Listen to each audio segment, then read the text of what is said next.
The gentlewoman from New York, Ms. Ocasio-Cortez, is now recognized for 5 minutes. Thank you very much, and thank you for coming here to testify today, Mr. Ray. I have a lot to get through, so we're going to try to get these answers as quickly as possible. I want to put together a little bit of a timeline of this collapse between November 12th and yesterday. On November 2nd, we have CoinDesk leaking these balance sheets. On the 8th, Binance signs a non-binding letter to acquire FTX, and Bankman-Fried freezes or pauses withdrawals from FTX. I would like to submit to the record your declaration to the U.S. Bankruptcy Court, or FTX's declaration to the U.S. Bankruptcy Court that was filed yesterday. Now, on November 9th, the day after those assets were frozen, Binance announced it would not go through with the purchase, and according to this filing, the same day, Bankman-Fried emailed the Bahamian Attorney General with an offer. That offer stated that he would offer to unfreeze withdrawals just for Bahamian customers on FTX, quote, so they can tomorrow fully withdraw all their assets. Correct. Is that correct? Yes. Now, on November 10th, FTX DM, the next day, was placed into a foreign provisional liquidation in the Bahamas, correct? Correct. The next morning. Now, after that, Bankman-Fried then made good on his offer, on his previous day's offer, in that email to the Bahamian AG, opening withdrawals just in the Bahamas for a period of 25.5 hours. Is that correct? Correct.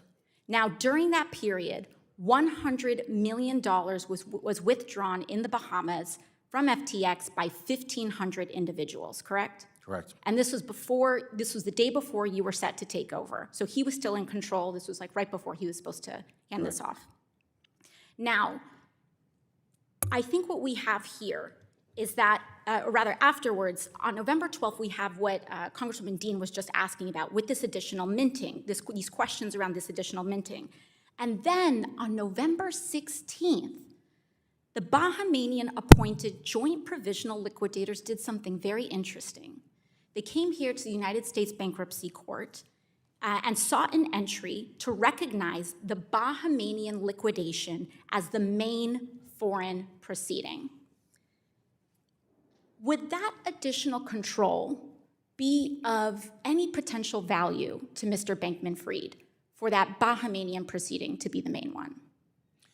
Well, clearly, there seemed to be an effort by the Bahamian Commission to get control of the bankruptcy process, and I think that was evident by their filing, which, by the way, was made up in New York, not Delaware. Oh, thank you. Thank you for that correction.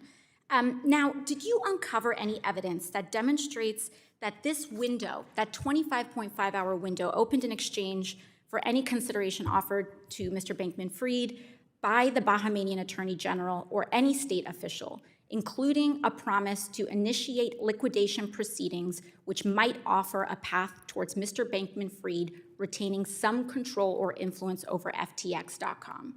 We intend to investigate that very thing. Thank you very much. Now, I'd like to dig into a little bit of the timeline of yesterday. Yesterday, you filed that same declaration that revealed some of this explosive information. What time did you file this? That was late. Around what time? Yeah, 3 or 4 o'clock. Around 3 or 4 o'clock. Now, when you file this information, that essentially discloses that you are sharing this information, and it discloses that to opposing counsel, correct? Yes, we docket it, and the world knows about it. Now, if opposing counsel essentially becomes notified of this, that would mean that Bankman-Fried and potentially Bahamian officials would have been potentially privy to that information starting around 3 or 4 p.m., correct? Correct. What time was Mr. Bankman-Fried arrested yesterday?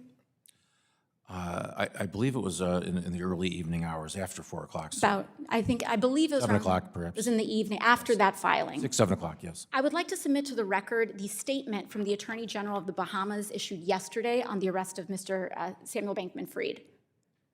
And after submitting that to the record, I would like to note that in this statement, they stated at such time as a formal request for extradition is made, presumably by the Southern District of New York, but they do not state when that request for extradition was made. Do you believe that information is important for us to understand in order to piece together a timeline, Mr. Ray? Yes, sir. I certainly don't have that full timeline, and that's something that we look forward to learning. Thank you very much.